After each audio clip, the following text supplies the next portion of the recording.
Ako po si Amor Macias.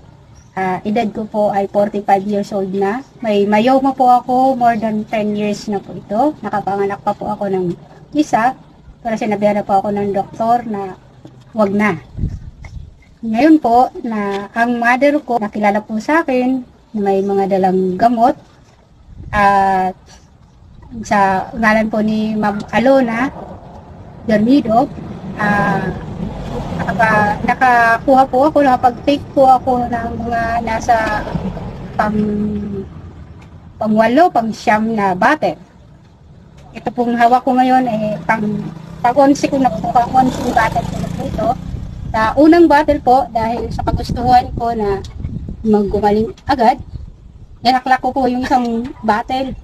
Kinaumagahan po, niregla na po ako. Siguro ba mga 7 days po ako niregla. At yung napansin ko po, hindi na masakit yung puson ko, palambot na siya. Kahit na tama-tamaan ng anak ko, hindi na po ako umaaray.